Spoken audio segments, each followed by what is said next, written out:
with our study. God of grace, thank you for the opportunity to be here once again, and for all those who are not able to be here with us, God, we pray that you would cover them in grace and peace, safe traveling mercies, whatever it is that has kept them from gathering with us tonight, God. And I pray that tonight would be a night where we would wrestle with this text, that we would seek to hear your voice in it, and that we would be able to be discerning about what we are hearing. And God, in all these things we pray this in your Son's name, in the name of Jesus. Amen. Amen. Okay, so I'm going to read actually from the regular NIV because I felt like we had a little bit of a disconnect last week. So I'm going to read from the New International Version, which is probably what many of you may have. Some of you may have other versions, but they're going to be fairly similar to what you have. So we're starting off in verse 3, or chapter 3, verse 1. Woe to the city of blood, full of lies, full of plunder, never without victims, the crack of whips, the clatter of wheels, galloping horses and jolting chariots, charging cavalry, flashing swords and glittering spears, many casualties, piles of dead, bodies without number, people stumbling over the corpses. I'm going to pause there for just a second. So in Hebrew, the word woe actually can also be translated as like a groan, like like that. Typically, and we've talked about this, right? We talked about this last week about how this text seems to be at times masquerading as a lament, which is interesting because it's not really lamenting. And there's a triumphalism to it. And the triumphalism kind of holds sway here in a little bit, right? As we start to dig into it and we start to begin to realize that even though it starts with the, right? There's some joy that comes, like a universal joy that comes from this city falling and all these horrible things happening to the city of Nineveh. But you get a glimpse as to, sort of where this person is coming from. What would they be lamenting at this point? Like what are they really and truly kind of lamenting? That's hard to know, because on the surface, what they're doing here is they're just setting a stage, right? The verse 1 can be translated city of bloodshed or city of crime, either one, full of lies, full of plunder, never without victims. We talked about the plunder, right, last week, how Nineveh was plundered, and it was like untold riches, right? Just all the riches that had been gathered there by the Assyrian kings and all the dynasties that had added to it and so forth and so on. So, there's like a sense of justice at that point, at the end of chapter 2, that all of this plundering is taking place and no one can stop it. It's like a pool of water that's like that's like draining. It's going out. Here, what we have is we've got an image of people, like the army is now going through the city, right? So they've won the battle, and now the rest of the army is sort of coming through. So you get a sense of it, the very poetic language, right? The clatter of the wheels, the galloping horses and jolting chariots, the charging cavalry, flashing swords and glittering spears. So, you get the sense of, the overwhelming force that's coming into the city and is just killing everyone.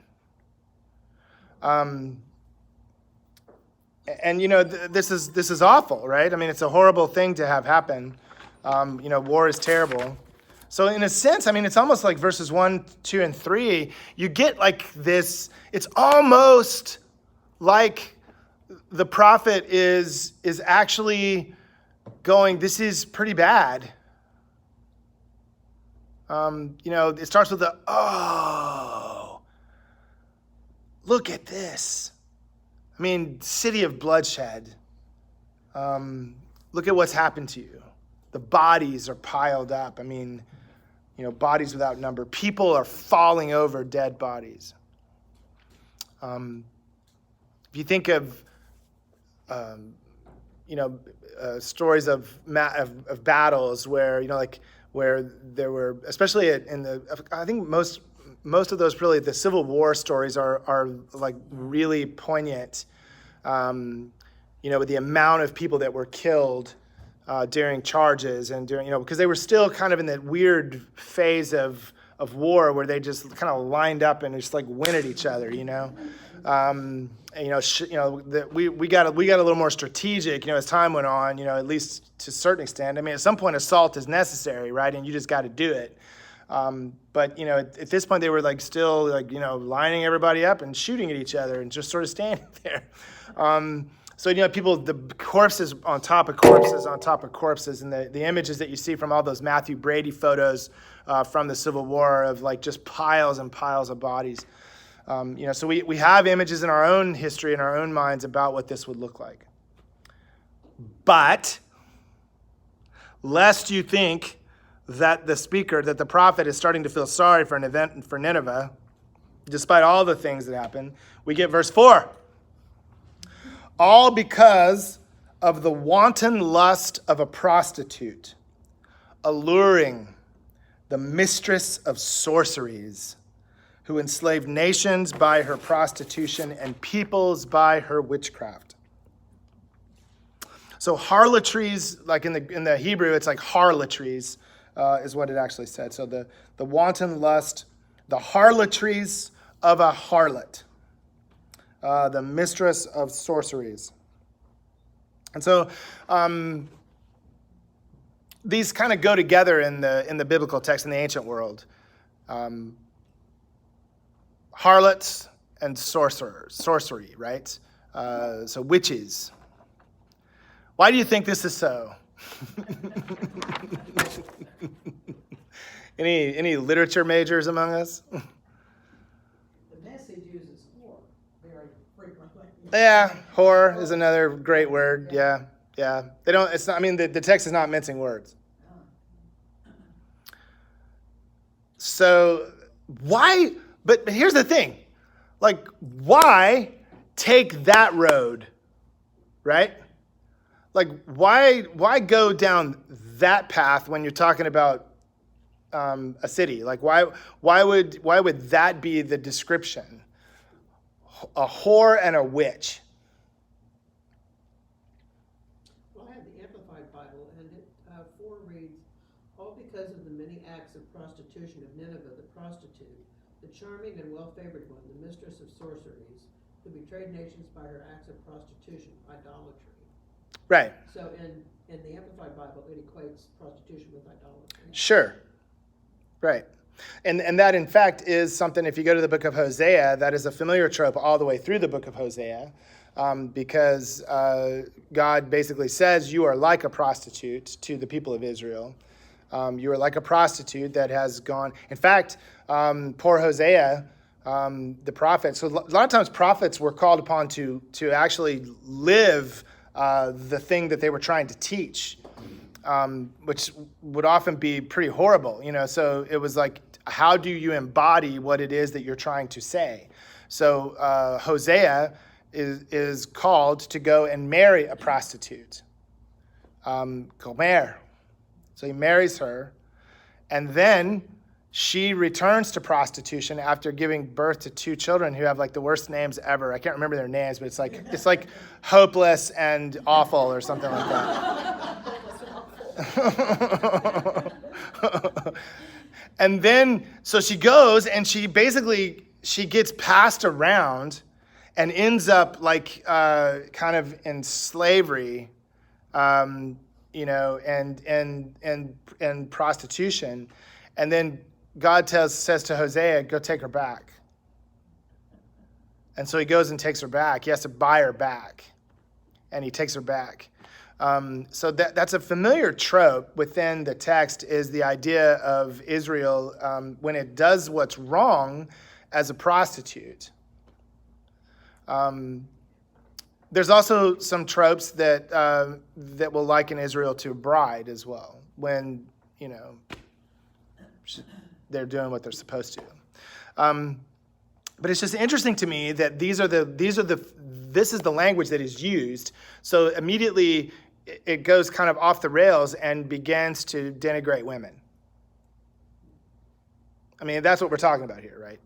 Because, I mean, what are the, what are the familiar tropes that are always with, that how women have been portrayed in literature and in, and a lot of the images then kind of in the minds of, patriarchy, is like whore, crone, what's that, virgin. Yeah, so I mean, you got these familiar sort of things, but witch probably should be thrown in there at some point, right? Because, that's been something that's been going on for quite a while too.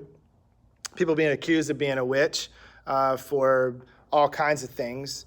You guys remember the Salem witch trial thing? There's a whole story that results. There's actually some really great studies that show that was more that people were exploiting the paranoia and the religious sort of rigidity of people like Cotton Mather and some of these other guys that were like super Puritans, like the kind of people that Shakespeare hated with good reason, because they were, austere, horrible, sort of, nasty people, like, most of the time, like people like that, just saw sin in everything, and especially in women. And so the Scarlet Letter is a great story that Nathaniel Hawthorne did that kind of demonstrates that. The idea of that, the kind of connection between, witchcraft and women. He had a story called Young Goodman Brown that is probably one of his most famous stories, other than, and it was Rip Van Winkle, I think he wrote as well, didn't he? Or did he write, was it Nathaniel Hawthorne? Okay, so Nathaniel Hawthorne did write Young Goodman Brown, and so this was about a guy that his wife goes out at night and he doesn't know where she's going, and she tells him not to follow her, and so he eventually does, and when he does, he finds that she's part of a coven that's made up of everyone in the village, basically, except for him. I mean, so these things persist, right, through the centuries, and right, so it's just fascinating to me that this is what the prophet does with the way that he's describing it. And then it gets worse, right, because we're getting ready to go into verse 5. So this is what he says: "I am against you, declares the Lord Almighty. I will lift your skirts over your face. I will show the nations your nakedness, and the kingdoms your shame. I will pelt you with filth. I will treat you with contempt and make you a spectacle. All who see you will flee from you and say, 'Nineveh is ruins. Who will mourn for her? Where can I find anyone to comfort you?'" Okay, so in the ancient world, the punishment of a promiscuous woman wasn't as civilized as it was in Jesus' day, where they would just take them out and stone them to death, because that was much more civilized. The punishment of a promiscuous woman in the ancient world, the context within which we are in here, would eventually probably be death at some point, but initially at least would be to be shamed. So they would expose them, expose their private parts, and then they would throw excrement at them. Why would anyone choose that lifestyle? It wasn't. Well, the thing is it didn't, here's the thing, right? You could be accused of being promiscuous even though you may not have been, right? So the thing is that if some guy in the village or in the city or whatever takes a liking to you and decides that he wants, you, then you're done for, right? What was it? It was a rape of Dinah in the Old Testament. So Dinah was the daughter of Judah.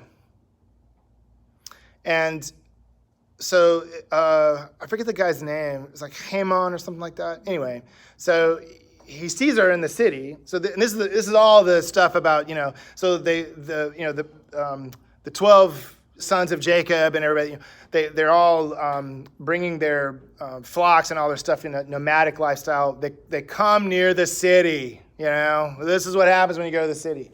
So Dinah is seen by this sort of prince in the city, and he rapes her. But then he decides that he loves her. And so he comes to, he makes overtures to Judah and to all, to the family. I want to marry your daughter, your daughter. I mean, I love her, right? And no, his sister. There was a sister. Yeah, so it was his sister. Judah's daughter, She was Jacob's daughter, wasn't she? yeah, Judah's daughter, the siblings of Dinah are the ones that. Yes. So this is what they do. So they tell all the guys in the city, they tell the prince, they say, look, okay, fine. We'll do this. We'll let you marry Dinah, but you have to become circumcised. That's the only way we're going to allow this to happen. So everybody in the village has to be circumcised. Everybody in the little town has to be circumcised. So the guy, to his credit, I mean, even though he's a rapist, he says, great. And so they all get circumcised. And so as soon as they get circumcised, that's when the Jacob's family attacks them when they're all sore. And slaughtered everybody. Yeah. But then she's the one that pulls one over on Judah, doesn't she? No, that's a later story. That's another story, yeah. Yeah, that's Tamar. Yeah. I'm mixing them all up. But again, another one where it's prostitution, it's like all this stuff that kind of goes into it. So this is a familiar sort of thing that happens within I think all of literature, honestly. I don't want to get into that, but it's like the preservation of the daughter and the preservation of their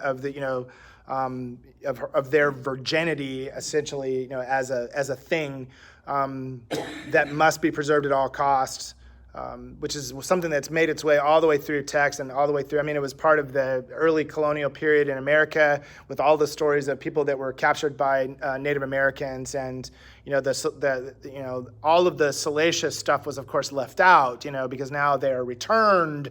But like, what happened to them while they were there? Well, we'll just sort of gloss over that, right? Erase. So those things are super important. And the same thing is true within this context as well. So when you start to denigrate women, this happens pretty quickly in the text, and it's not that it gets worse. I mean, this is pretty horrible. But there's some other stuff that we're going to get to in just a little while where there's some comparisons between, like when you compare a man and a woman, and then it becomes an insult to the man, right?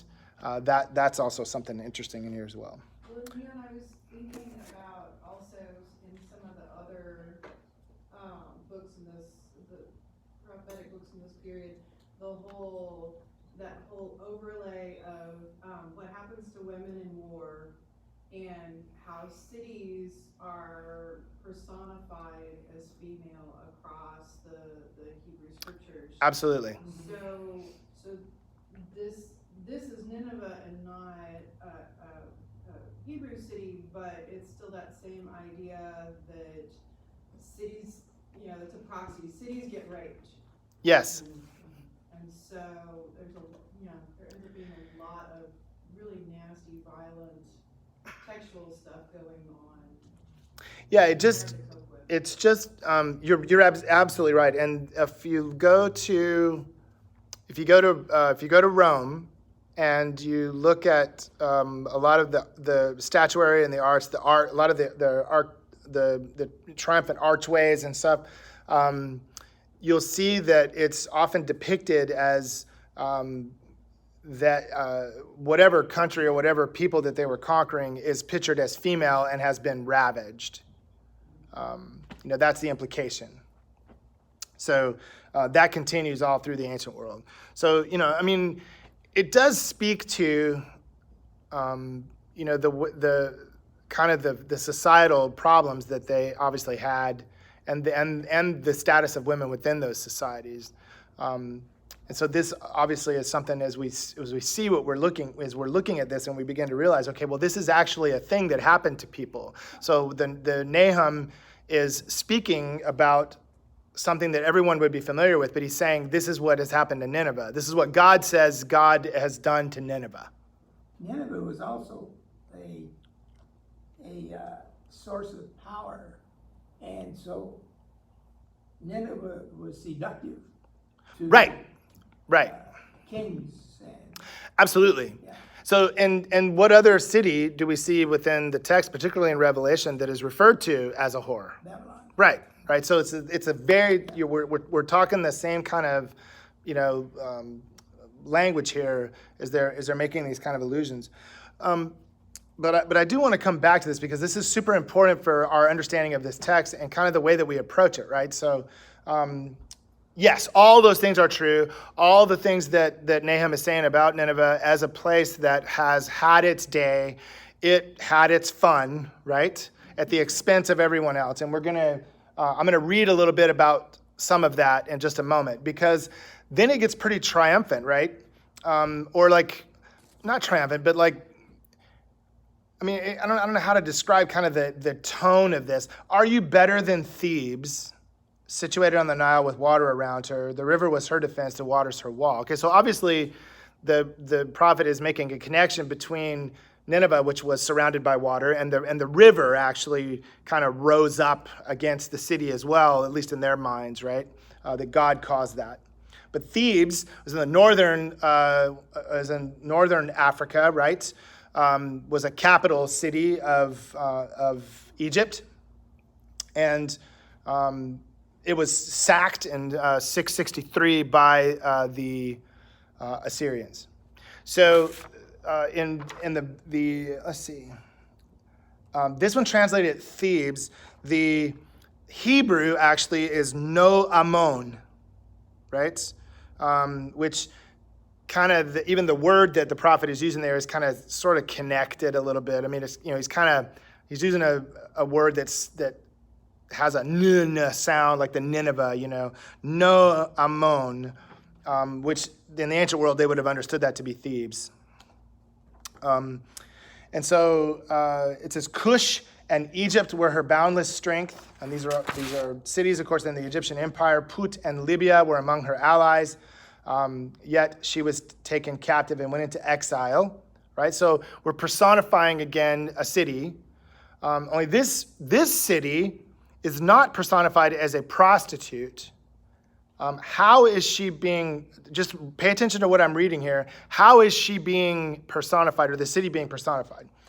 Her infants were dashed to pieces at every corner. Lots were cast for her nobles, and all her great men were put in chains.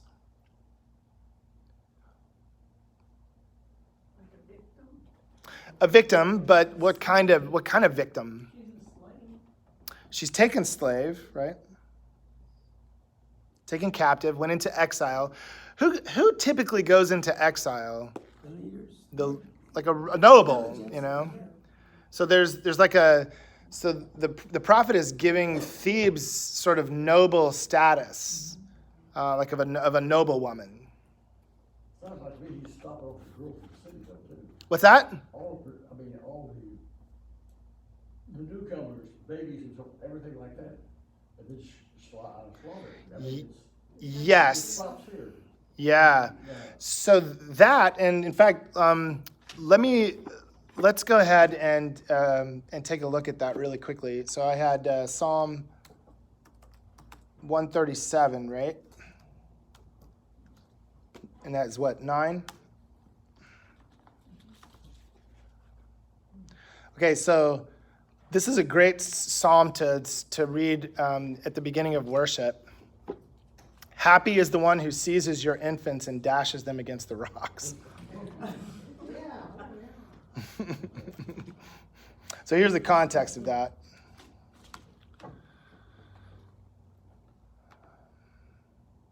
Let me read it really quickly. By the rivers of Babylon, we sat and wept when we remembered Zion. There on the poplars we hung our harps, for there our captors asked us for songs. Our tormentors demanded songs of joy. They said, "Sing us one of the songs of Zion." How can we sing the songs of the Lord while in a foreign land? if I forget you, this is what is said at every at Hebrew weddings. This verse right here. If I forget you, Jerusalem, may my right hand forget its skill. May my tongue cling to the roof of my mouth. If I do not remember you, if I do not consider Jerusalem my highest joy. So at every Jewish wedding that's done like in a proper way, the groom will say that. Remember, Lord, what the Edomites did on the day Jerusalem fell. This is really cool, right? Because they're calling out these Edomites who celebrated when Jerusalem fell. But of course, this is happening after Nineveh has fallen. Remember, Lord, what the Edomites did on the day Jerusalem fell. Tear it down, they cried. Tear it down to its foundations. Daughter Babylon, doomed to destruction. Happy is the one who repays you according to what you have done to us. Happy is the one who seizes your infants and dashes them against the rocks. So the implication is that is what has been done to the people of Israel. So when the Nazis took Jewish people and they began to separate them before they put them on cars to either send them to work or to gas chambers, what would they do with children and infants? And They would eliminate them somehow. they would eliminate them, even throwing them against electrified fences. So, you know, when these armies would come in and they have no use for the children, they have no use for them. You know, so just tear them out of the mother's arms and dash them to the ground. And so the implication here is that the people of Israel, as they're singing this song, right, as they create this song, they're not only are they acknowledging, so what you're experiencing there is by the rivers of Babylon, we got there, we were marched to Babylon in captivity, and our tormentors said to us, hey, sing us one of those songs that you always sing. And then so the song that they're actually singing is a song now of protest, a song of resistance. But it's also interesting that their song includes an indictment of people who were cheering because they fell. The Edomites were their longtime rival and longtime enemy. And so that's interesting in and of itself. But then you also see that this is what has been done to us. We pray now that someone will do this to you, right? And so that's what's going on in Nahum. That this is the personification of Nineveh as a woman, a noble woman, who's now her children have been pulled from her. But that was an actual practice. Like people would have known what that was about. That this is what happens when these armies come in. Okay, so I'm going to read to you just a little bit of what Ashurbanipal II, and so he's like quite a bit earlier than this, in the 885 to 860 BC. So he went to a particular land and conquered it. So this is what the Assyrians would do when they would conquer. It says, a great number of them in the land of Kirhi I slew. 260 of their fighting men I cut down with the sword. I cut off their heads, and I formed them into pillars. Bubo, son of Buba, I flayed in the city of Arbela, and I spread his skin upon the city wall. I flayed all of the chief men in the city of Surah who had revolted, and I covered the pillar with their skins. So they'd be skinned alive. Like they were really good at being able to like just take your skin off by beating you. Some I walled up within the pillar. Some I impaled upon the pillar on stakes, and others I bound to stakes around about the pillar. Many within the border of my own land I flayed, and I spread their skins upon the walls, and I cut off the limbs of the officers, of the royal officers who had rebelled. Akiababa I took to Nineveh, I flayed him, I spread his skin upon the wall of Nineveh. 600 of their warriors I put to the sword. 3,000 captives I burned with fire. I did not leave a single one among them alive to serve as hostage. Their corpses I formed into pillars. Their young men and maidens I burned in the fire. 3,000 of their people, their warriors, I put to the sword.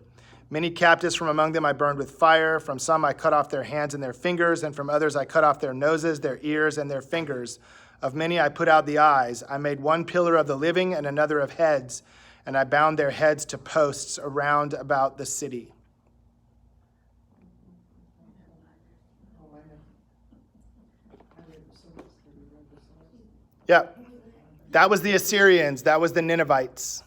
He's saying it in the first, It's the king, and it's a chronicle that he's chronicling all of his exploits and being able to put down a rebellion of a city that rebelled against the Assyrian Empire, that rebelled against him. So Thebes endured the similar kinds of horror. And so the question is, are you better than Thebes, Nineveh, right? Now you're getting yours. All your fortresses are like fig trees with their first ripe fruit. When they are shaken, the figs fall into the mouth of the eater. So it's basically like everything is now it's easy, you know? Like we're taking everything from you, right? Look at your troops. They are all weaklings. Now, the NIV does a terrible job of this, right? And I think they water it down because I don't know why. But when I did my study today, I was studying the actual Hebrew, and the 3 or 4 translations that I went to in the Hebrew all said the same thing. Look at your troops. They are all women. Is it because the men were recovering?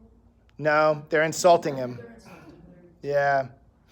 The gates of your land are wide open to your enemies. Fire has consumed the bars of your gates. Draw water for the siege, strengthen your defenses, work the clay, tread the mortar, prepare the brickwork. There the fire will consume you, the sword will cut you down, they will devour you like a swarm of locusts. So now we're moving into some different kinds of poetic language. So it's kind of interesting. So you can almost see like the way that this is working, the way that the thing has been moving all along is there was an outward sort of battle that took place. Then the battle becomes part of the city. If you know a little bit about the ancient cities, they had like sort of, there were barriers until you got to the inner kind of keep of the whole thing. And the idea is like you try to just hold on as long as you can, maybe until help comes. Well, there's no help coming in this particular case. And so you can kind of see the image in your head of how this is working. Now we're down to... this is the last of the people are preparing for a siege, but they're gonna get burned out, right? And then there's a shift in the way that the prophet begins to speak. The prophet begins to speak in the language of nature, and particularly insects and grasshoppers and locusts. So I just want to spend a little bit of time with that, right? They will devour you like a swarm of locusts. They multiply like grasshoppers, multiply like locusts. Then it goes on to talk about like kind of the way that they've exploited the world around them. You have increased the number of your merchants till they are more numerous than the stars in the sky, but like locusts, they strip the land and then fly away. Your guards are like locusts. Your officials like swarms of locusts. They settle in the walls on a cold day, but when the sun appears, they fly away and no one knows where. So there's the language of nature, but there's also the language of economics that's part of that. So what do you think of that? What do you make of that particular part?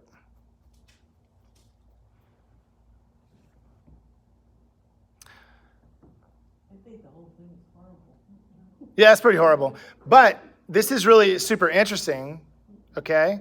Because what do locusts do? strip everything. They just eat everything, right? My dad grew up in eastern Colorado, and occasionally they would have these big, huge swarms of locusts, man, that would just come in. And there were some ones that were catastrophic, right? That would just, like it would be a cloud that would darken the sky of these bugs that would eat everything, that strip down every blade of grass. I mean, everything. It was just like a huge swarm of nothing but eating. And the book of Amos, actually, is it Amos or Joel? Ugh. I'm going to say Joel. I'm going to pick Joel.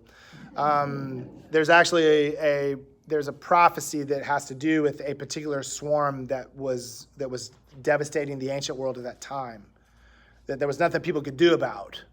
And so there's the imagery of the dark skies and the things, like the bugs coming. Well, the farmers would burn the fields, so then you have the image of the city burning.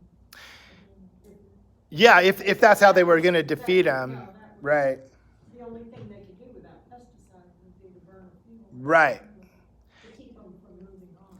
Yeah, and I think, that's a good point. If we're gonna, if they were digging into kind of the, if that's what he was really referring to, it could be connected, I think, in a way to the fire. But what I think though is that verse 14 and 15a are like one small section that has to do with the siege has now narrowed. And so the fire is gonna happen as they're smoking him out. Now maybe that is what made the prophet begin to think locusts, right? But the prophet then shifts, because what he does is he likens all of Nineveh's merchants and business practices and all the people and the nobles. You are locusts. You've done nothing except consume, consume, consume. Right? And now they're trying to get out with what they have. And now you're trying to get away. But you are trapped. King of Assyria. And so then it shifts altogether, right? There's like even a break in the text. Like there's a break in the passage where now there's like this idea, it's sort of like things have spread. So if you want to follow the course of the whole thing, like the city's now fallen, the siege has happened, these, all of these people are abandoning ship, trying to get out of here. You're like locusts, you're not going to get away. But then once the city falls, like there's a whole bunch of other villages and towns and settlements and all kinds of things that are out in the regions outside of the city where there are shepherds and there are people who are nomadic and so forth, and they do trade with the cities. And then there are people that are trying to get away as well. So King of Assyria, your shepherds slumber, your nobles lie down to rest. Your people are scattered on the mountains with no one to gather them, right? So now the scene has moved away from the city. There is no city. All that's left are refugees. Nothing can heal you. Your wound is fatal. All who hear the news about you clap their hands at your fall, for who has not felt your endless cruelty? So, what do we think of Nahum and of chapter 3? Pretty rough. Okay, so this is a big question for us. Right? The shatterer, The shatterer, that we talked about last week. It could be different interpretations. sure. Say more about that. Like, what do you mean? What do you mean by that? Is a shatterer just supposed to be God sending all this evil? No, the prophet is saying that the shatterer is a person, is a it's a king or a people. In this case, it's the Medes and the Babylonians that are doing this. So the Medes are just mercenaries, essentially, because they joined, like I said, they joined with the Persians against the Babylonians, some generations later. Nineveh has brought this on herself. That's what the prophet is saying. So we definitely get that, right? Nineveh, you did this to yourself. So there's a strain. Everybody's coming in now. Right. There's a strain of truth in that, right? There's a strain of truth in all the poetic language. You exploited people, you ravaged, the land or relationships or economies or whatever it is that you've done. You've killed. You've had horrible cruelty, slavery. You've stolen. You've filled your coffers. I mean, the list goes on and on and on. So God lifted the gates of hell and let them have it. Yeah. Okay. That's definitely what the prophet sees. So the interesting thing about that is that there's two things going on, right? There's the thing that happened that the prophet is saying this happened because of their cruelty and wantonness and everything, which God has said, if you do that, right? Like God has said that to even us as Israelites, right? If that's how you live, then you will reap the whirlwind. It will come, right? So it's kind of semantics for us as to whether God actively did this, right?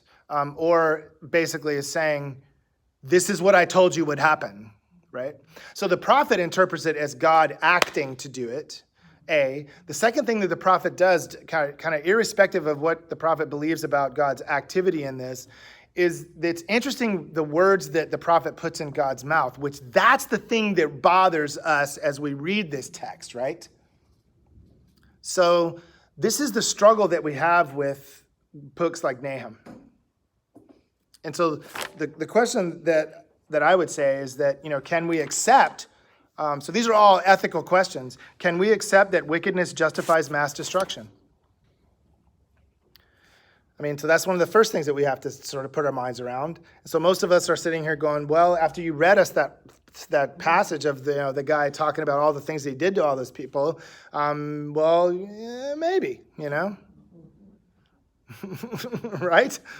We think about despotic governments that do horrible things, the killing fields and Pol Pot and Stalin, who isn't even mentioned. His name isn't even mentioned in Russia. Like they won't. It's St. Petersburg, damn it. So Peter the Great, yeah, we'll talk about him all day. We got statues to him. Stalin, man, you won't find a single evidence of him anywhere. Because he killed. I mean, that. So those are things that we're like, yeah, you got yours. That's kind of. Can we accept that wickedness justifies mass destruction? Yeah. I think it's like if you accept that wickedness justifies the mass destruction, then when you see things like this, you say, okay, well that's because of the wickedness. But if you if you reject that notion, then you have to be like, well, like, what is there any justification for its destruction? I guess that's the thing is that what is that? That's the ethical question then that we have to struggle with when we read a text like this, because there's part of us that wants to say this was wicked, it should have been destroyed. But then there's the other part of us that says, wait a minute, was everyone wicked? That's what I was That's the thinking. exact thought. Because like Sodom and Gomorrah, and they were asking if there's 10 good people, will you save the city? And then apparently there weren't 10, and they said, would you save it for the 5? And God said, yeah. Yeah. Well, I mean, I guess it would depend on how you would interpret what good meant, right, in that particular context. And how you interpret what wicked means too. Right. Because what's wicked to one person is like, well, it's not. And is it and I mean, There's a so lot of little things, even in modern day, that one person thinks it's just a horrible thing. And If- the next person says, give them a break. if you have a conversation with somebody that's from another country, a lot of times they'll have a different perspective of America than we would. And so, but then you're saying to, like, I'll say to them, like, dude, like, not all of us are like that, right? And they're like, oh, I know, because I know you, But the thing is though that the impression that people have, a lot of people have, is that America is is decadent. America starts wars. America does this. America does that, right? And we know that, we believe that that's not the case, right? We have a different narrative. Yeah, they're speaking their native language. Right. And not German. Right. Yes, good point. But so what I'm saying is that,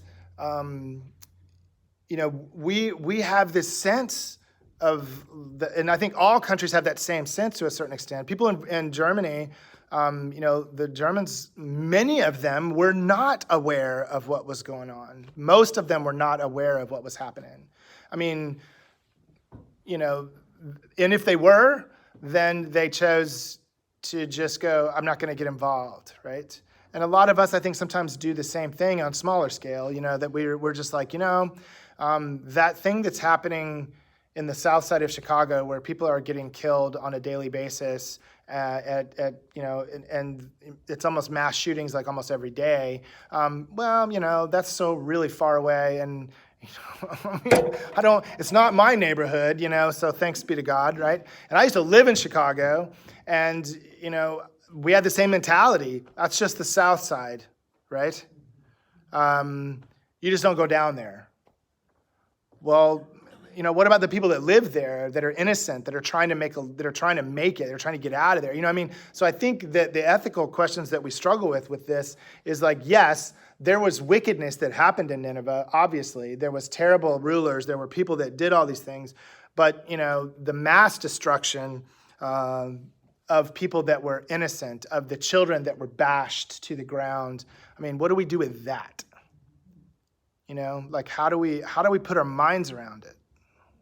Yeah. I also don't think that God would ever speak about a woman because he created women. Okay, so that is the next question, right? So, and I'm not resolving these questions, right? These are all questions that have to be wrestled with, right? As we try to figure this out. So this is the other thing. What do we make of God? Because that's what the prophet is alleging. The prophet is alleging, I'm speaking for God here. Prophet, right? Here's my name tag. It says Nahum, prophet, right? I'm speaking for God. This is what God is saying to you about this. So do you think that God uses sexist and abusive language? Is that God's intent? Do you think God smiled at that particular treatment of people who were quote unquote promiscuous, that they be exposed to the people in their village and they be pelted with excrement? Do you think that God was like, yeah, that's good. I like that right there. That's pretty good stuff. Jesus said, let the person without sin cast the first stone. So here's Jesus given the same kind of situation, right? A woman who was caught in adultery. The man was not part of the process, it doesn't say a woman and a man that were caught in adultery. The woman was caught in adultery. Dude was just doing his thing, man. Now he might get censored. He might have, there might be something that happens to him. He might have to pay a fine. He might, if he can't pay the fine, he might get beaten, or something like that. There were things that would happen to people within those contexts, but not often. That was rare, and that would be typically only if you cheated on somebody's wife that had more money than you or more power or whatever. But in this particular case, she was the one that was brought. She was caught in adultery, and Jesus does something different. So if you want to know how God views that particular moment, this wasn't even somebody who was suspected of being promiscuous. This was somebody who was being promiscuous and was caught in the act of adultery, and Jesus let her off the hook. Go and sin no more. That whole situation, everyone just sort of slipped away. Yeah, and the interesting thing is when no one knows what he was writing on the ground. You can use your imagination.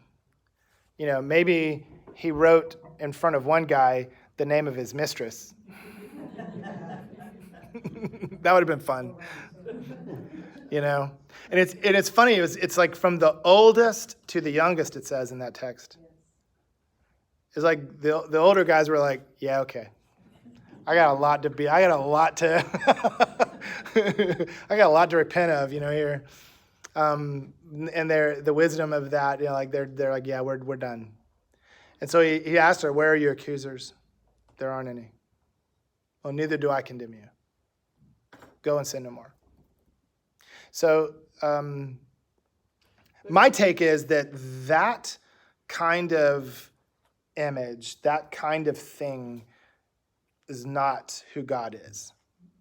So why did Nahum say it? Well, I was gonna say that these were all basically patriarchal societies. Right.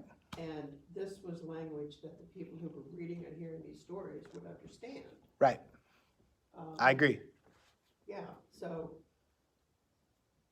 maybe God gave him the words, maybe God didn't give him the words. But it was something that most people would understand what he was saying about it. Right.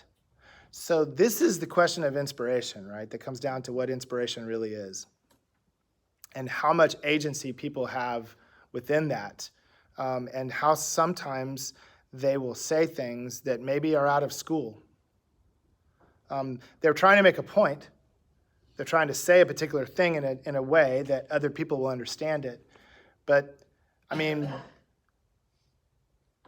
maybe that wasn't what God said. Maybe God said something completely different, or maybe the impression that God gave to Nahum was of the image of this is like a prostitute that has been abused. Maybe that is something that came to his mind. I don't know. But in terms of the language and the way that it's sort of directed, where it's denigrating to women and perpetuates those kinds of things. I mean, Jesus didn't do that. Jesus lived a completely different way, and there was a lot of equality amongst Jesus' disciples when it came to men and women, that women were valued as well. Mary Magdalene was the first preacher, right? The first it was to women that Jesus appeared first, not to the men. And a lot of the early converts were women. They were.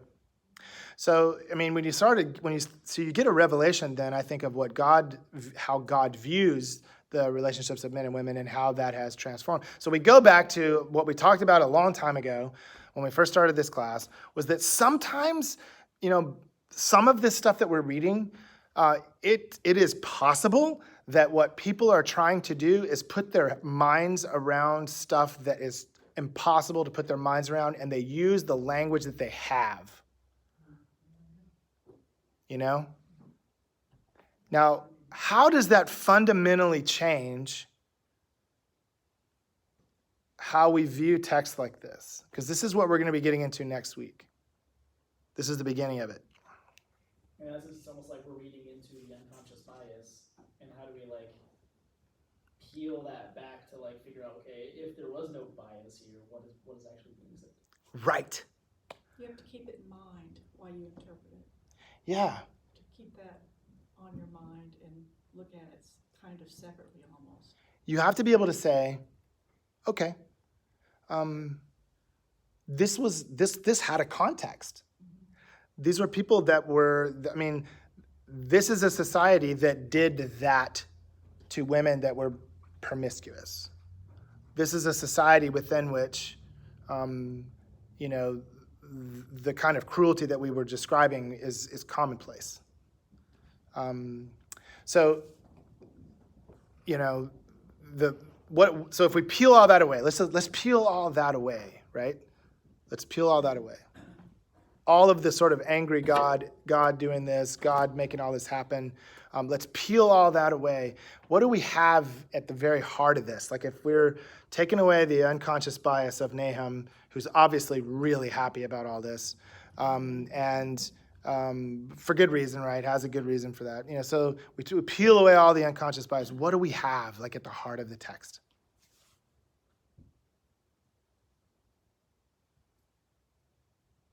The result of Genesis 3. Yeah, that would be how I think a lot of the ancient rabbis that would have been kind of working through some of these texts, they would have definitely seen, this is kind of the patterns that we continue to repeat. Absolutely. there's something that's a heart. There's something there it's like two things that I see. This might be way off, but I'll say it anyways. It almost strikes me as like that very end, that metaphor of the locusts, of just like the Nineveh's economic model was basically just consume and expand, and consume and expand, consume and expand, with no consideration of what was being left behind. And that almost that level of greed and desire to consume without thinking about it is almost like that's not sustainable, and that's going to like create enemies. It's going to create a target on your back. It's going to make you look good, and like it almost is like more of like an economic rebuke of, hey, like, don't be greedy. Okay, so this is where we're getting at, right? So there's the couple of things that I see. I think this is part of it. So kind of picking up the economic part of it. That's at the very end, right? I almost said the word that I was okay. So I'm trying not to say it. All right. So it's in there, right? This is what happens when you when your economics operate like this. So it wasn't just economics that we're talking about, right? It was also cruelty. It was also sinful living, idolatry, right? Because we had that at the very beginning. You know, that the ideas of the goddesses that are then being the goddess that is kind of defeated to a certain extent. The personification of Ishtar. That's a way that you could kind of connect that. So all that stuff is happening. What is the prophet really doing here? Not only to the people of Israel, but to everyone else. Yeah. I think he's being a little heavy-handed about what he thinks of God and his wrath. Okay. He wants you to really get the idea that I think I think there's definite heavy-handedness to that. I mean, that would definitely be a part of who the prophet is, and I think within his own context, that's how he views this. That when you don't do the things that you're supposed to do, when you all of that stuff, idolatry, exploitation, cruelty, economic ruin, all the things that you've just all that stuff. Then yeah, that something is going to happen, and that something in his mind is that God's going to get you, like the Johnny Cash song that that God's going to cut you down, it's going to happen. So what's really going on here? I'm looking. There's a word I'm looking for that I almost said. Lack of morality. Well, there's a lack of morality. So okay, I'm just going to lay it on the table. So it's a warning, right? So that's part of it. This is a warning, right? This is what happens to you when you do this. Nations of the world, paying attention right here. Yeah.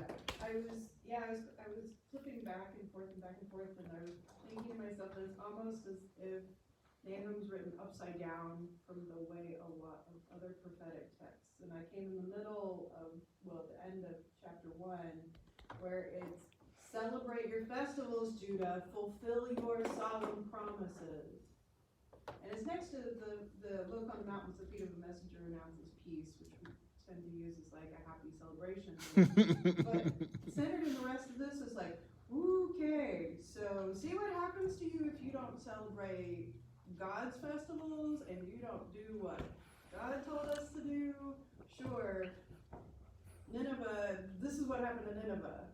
But I do particularly with, there's that, it happened to Nineveh too, but that whole subtext of it happened to Nineveh too, let's not get too like wild and crazy thinking that it couldn't happen to us again if we don't stay with God. Here's a really, really interesting kind of approach to that, as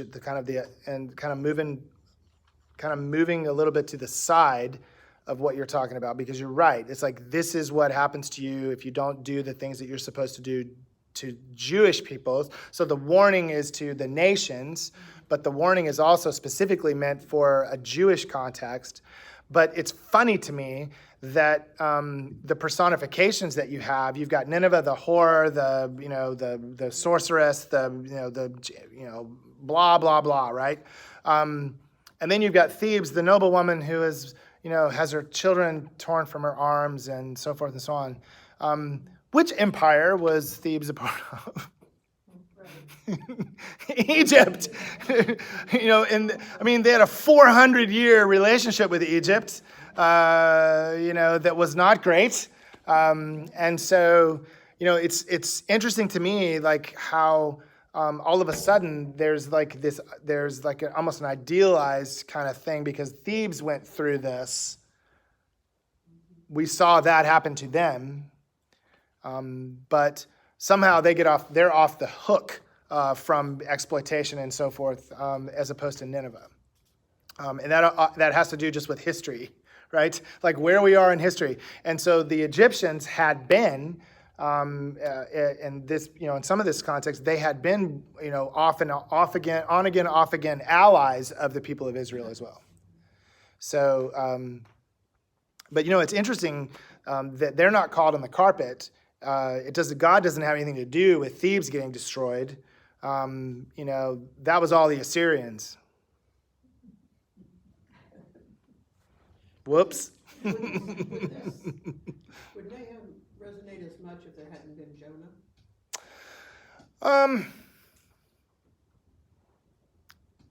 I don't know. I mean, I think, they're two, as we're going to discover next week, we're talking about two completely different kinds of prophetic books. And also the messages within them are completely different. Because the message in Jonah is not for the nations. It's for the people of Israel. It's directed directly at the people of Israel. Nineveh is a background in the book of Jonah. It's a player, obviously. It's a big part of it. But it's basically background. Jonah is the main character. Jonah standing in for Israel in that particular moment. We talked about that. Jonah kind of is a derivative of the word dove, which sometimes also was used within Hebrew literature to describe Israel. There's a lot of that stuff that was going on in the text. I think you've got two completely different approaches, and in some respects, Jonah is not as aware of the outside audience as Nahum is. Right? Nahum is aware of the outside audience. And so this is a warning, for the because when you're a tiny little nation that's basically been beat up and down everywhere, and you don't have any strength, the warnings that you're giving out are warnings to the next. Because guess who's up?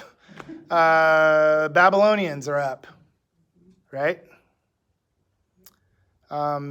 So you want to tell these stories because it's important for the Babylonians to, and the next up, the Persians, and the next up, the Greeks, and, so forth and so on. It just keeps going. So what do you think of that? What do you make of all of that so far? So let me ask you this. Does it help you by giving you that sort of tool to be able to strip away a lot of the bias, a lot of the cultural, the unconscious bias or whatever it is that Nahum probably was holding? Does it help you to kind of be able to see that this guy is operating out of a context, has a certain language, has a way of being able to think about things that is foreign to us, but yet that's how he's trying to figure this out? If you strip all that away, it leaves you with something that is still very important. So you have a warning to any nation that this is what you don't want to have happen to you. If you are idolatrous, if you are exploitive, if you consume and hoard wealth, right? So that's what happened with Nineveh. The wealth was hoarded, and then at some point when everything falls apart, the wealth is then dispersed, right? Are you exploiting others economically and There's no, like, the idea of the merchants and so forth, they're just like locusts. They just fly away. Once they've consumed all their stuff, then they move on to the next thing, right? So these are the kinds of people that are perceived to be part of this system. And so there's a huge warning there. But there's also a warning to the people of Israel as well, the audience that's in the foreground. And we talked about that, about festivals and about so forth. So what do you think is kind of there for us as we're digging into this? Because I think most of you get, like, there's a good message in here, in spite of all of the junk, right, and the mayhem and all the other things that are going on, right, and the horrible things that I can't get my mind around. There's a message in there for any nation, any organization, really, any corporation, any business, any person, any family, right? There's a message in here for all of us about how to live. So let's speak, real quick, then we'll talk about the Jewish sort of context. What? No, I was just gonna quickly, I remember you last week said that it's not in every version. Right? No, it's in every version of the Bible. What it's not in is the Revised Common Lectionary. And the reason why it's not in the Revised Common Lectionary is because it made the church uncomfortable to read it. And Obadiah is the same way. Obadiah is very uncomfortable to read. There's something in my Bible that says God's righteous and just kingdom will ultimately triumph, for kingdoms built on wickedness and tyranny must eventually fall. And There you go. And for me, one time I was taking a class and it basically, it was a communications class, and it said basically it doesn't really matter what we believe, it matters what other people perceive when they see us. Mm-hmm. So, Yeah. so I mean, perception is reality to people, so being able to understand that is very important. And so I think that's part of, I think it's embedded in the warning here. And so kind of specifically to the Jewish people, what do you think this does? If they take it to heart. I mean, so there's a sense of triumphalism there. There's a sense of like, let's go set off firecrackers. We're gonna bust out the fatted calf, whatever, yeah. That fox is dead. Yep. Penny for the old guy, right? So, yeah, but what else is there that's kind of underneath all that? I mean, there seems to be some triumphalism in there, but there's also something else. I mean, you touched on it about the festivals. So let's think about that just a bit, because this is super important. Like, what's the prophet really saying to the people of Israel? It ain't anything to do with the festival of trying to tell you. Okay. Why are you doing the festival? Okay, that's good, right? Because the festivals and the keeping of the festivals, the keeping of all of those things that they were supposed to be doing, every single one of those were acts of education and remembrance. So they would be able to teach the next generations, this is what it's all about. There are ceremonies, there are scripture, there's things that we do. Why are we building a tent on top of the house, Papa? Because and so forth and so on.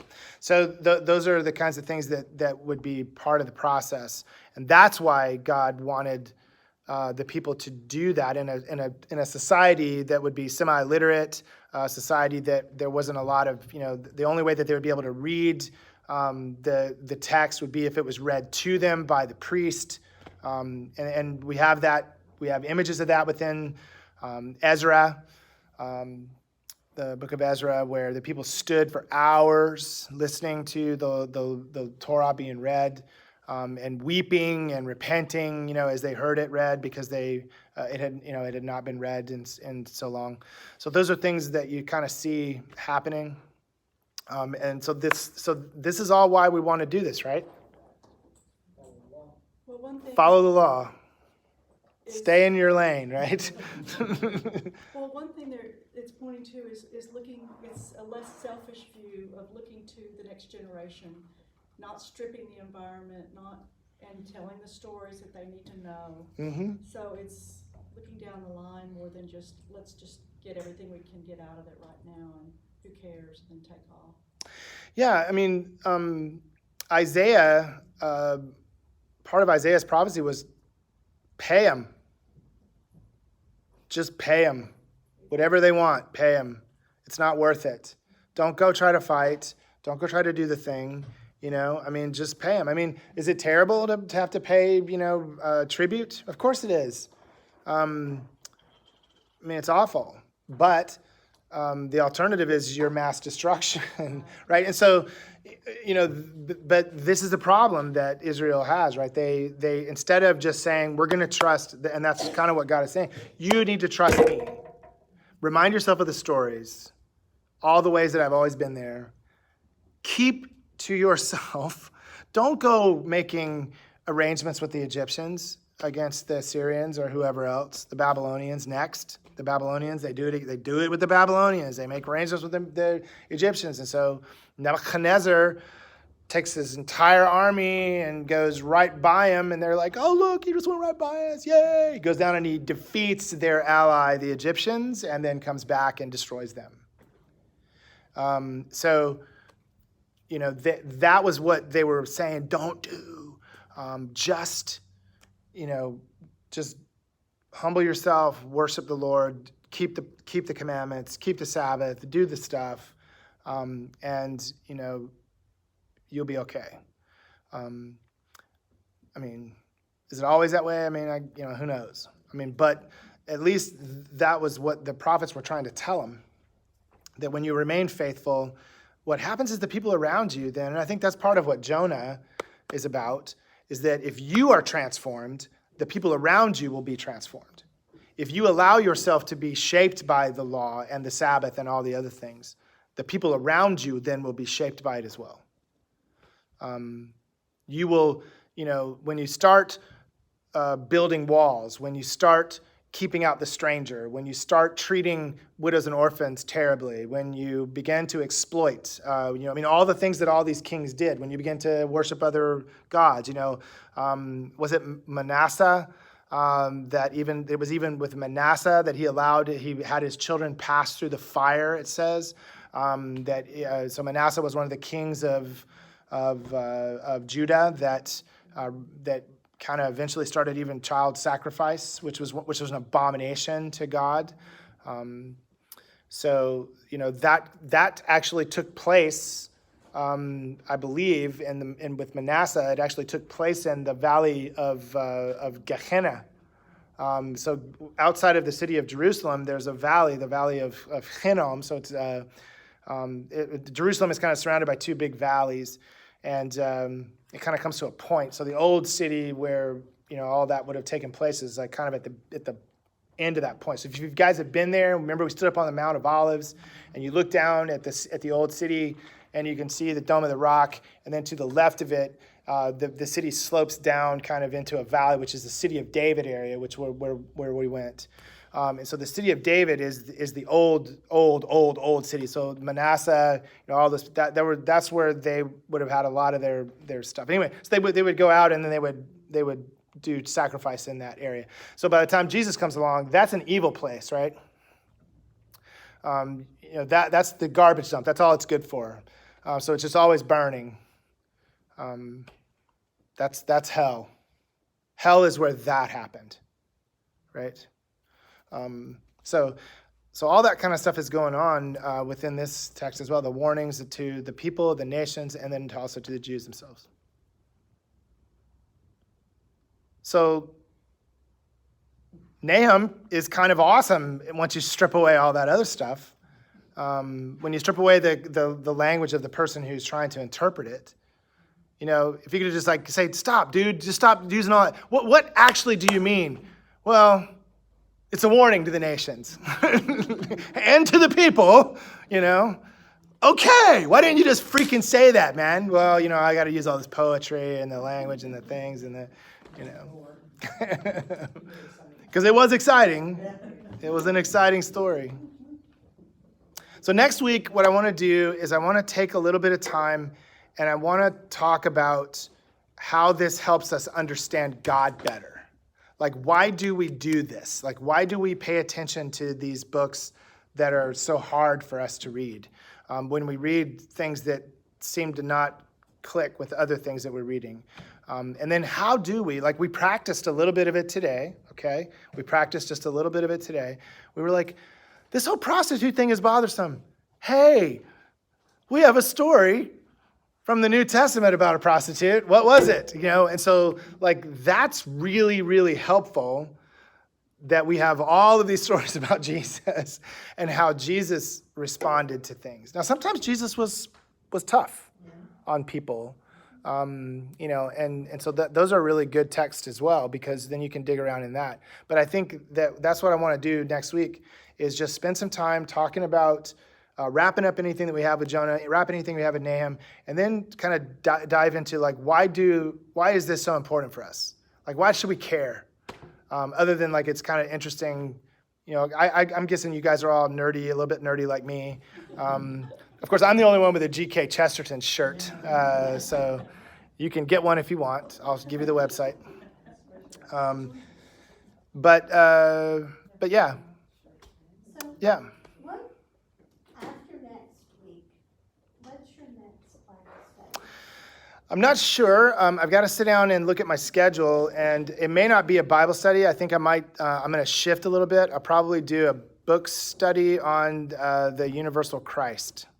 So we'll do we'll read the Universal Christ by Richard Rohr, and we'll do a book study on that. So if people are interested in that, I'll probably do that. I'm not sure when, because I've got some competition now, like in the fall, and no one wants me to do anything in the fall. So, and I want to take a class that Kimball and Hooker, Paul Hooker. Dr. Paul Hooker are going to put that over the summer. So I want to take that class, yeah. Saying your colleague and Hooker. Yes. His name is Hooker, Paul Hooker.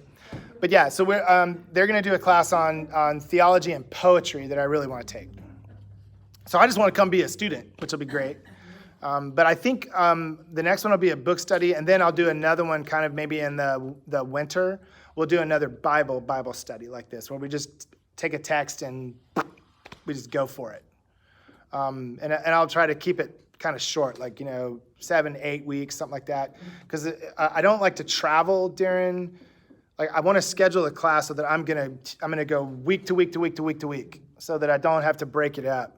So I have to take a look at my schedule, and I've got a bunch of weird stuff going on this year. So, including a trip to Israel in April of 2020, if anybody wants to go or go again. Wait.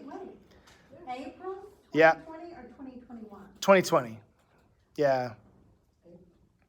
So I mean, I'm gonna go again and again. So. I thought that was 2021 because the Germany trip was 2020. Yeah, I'm on the hook for April 2020. So I haven't advertised anything yet because I wanted him to be able to book his folks and do all that stuff. But my friend in Florida has got about 20 people. I've got maybe 15 already that want to go from here or from Chicago. What's up? Is the fall one filled up? The fall one for that's like happening now, I no, but we have closed off the group ticket stuff. But honestly, I think if you decided to go, you could probably get a cheaper ticket. No, I was wanting to do April, but I thought it was 2021. No, I had put 2020 out there with Erez, and I didn't know this was long before Dan wanted to do his trip. So I had the dates down, and then my friend Joe had already started getting people on board. And then I have 5 friends from Chicago that want to go, and plus like 3 other people from some other place. So that was 8 already for me. And then I had a few people that were interested maybe going back. I don't know if you guys would still want to. But then I had a bunch of folks in the church. There's probably 8 of them that didn't go this time and said they wanted to go the next in April. So they were not going to go on the Reformation trip anyway. So I didn't want to compete with him, so I waited until kind of now. I'm going to start announcing it. We got the website will be up here pretty soon. Does he know? I'm going to talk to him about it, but I told him that I was probably going to take a trip in April, but I don't know if he remembered it or not. But that's why I waited now, because I wanted him to go ahead and fill his trip up with people who had already gone with me or other people, So he's got quite a few people on that trip already. I don't think he thinks it's enough, but I mean, he's got like 25 or 30, I think, doesn't he? Well, how many does he want over a year in advance? He wants like 50, I think. I think he wants to fill up a bus. But I would rather have I've got 34 on this trip that we're about to take. So I do have space. I mean, so We just had 40, didn't we? we had 46. Oh, we had 46? Yeah. That was a big one. That was too many. It was hard for us getting on and off the bus and stuff. So about 35 is about a nice. But I mean, if I get 40, I'm not going to cry. I'll be happy. With 40. No. So we haven't told Gordon that either. So I'm waiting until we get all of the stuff done with Gordon and we get everything finalized, and then I'm gonna and I get all my people squared away, and then Erez is gonna tell him. We just had too many problems, and he had too many issues with the company. And my loyalty is to the guide, not the company. Exactly. He's awesome. I mean, I don't care what company he uses. I don't care. I mean, I like Guy, the guy that did I like Guy. He's okay. The new guy, the new guy is. So I was Zooming with him the other day. So I had Erez, the guy that I use, and then the new guy that owns the company that we're going to start using. And he goes, "Hey, you have a 352 area code?" And I was like, "Yeah." And he goes, "That's my area code." I was like, "Really?" I was like, "You're from Lake County, Florida?" He goes, "No, I'm from Ocala." I goes, "It's pretty close." And I was like, "Oh, you freaking kidding me?" So he speaks perfect English. He's like he grew up like Pentecostal, but he was Jewish. And so he immigrated like maybe 20 years ago. And he was a guide and was one of the top guides. Him and Erez, like two of the top guides in Israel. And so he started this company. And already I'm like, oh, thank God.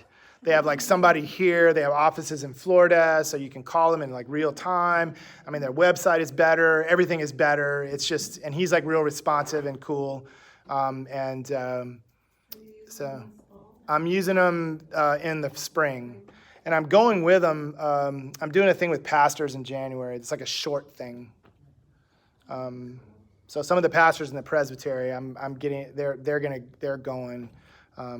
So they can't get a group together, but they can do that trip. So we'll see. So yeah, if anybody's interested in doing that, and then there's the extensions for the one in April. They have a whole bunch. They have way more extensions, I think, than Gordon does. So like if you're interested in like staying and doing Petra, doing a lot of these other things, and then there's even Egypt. Like they'll do Egypt with you. I mean they'll do a whole bunch of stuff. So I have no desire to go to Egypt, but not right now. I mean maybe one day when things settle down a little bit, but it's a little sticky right now. All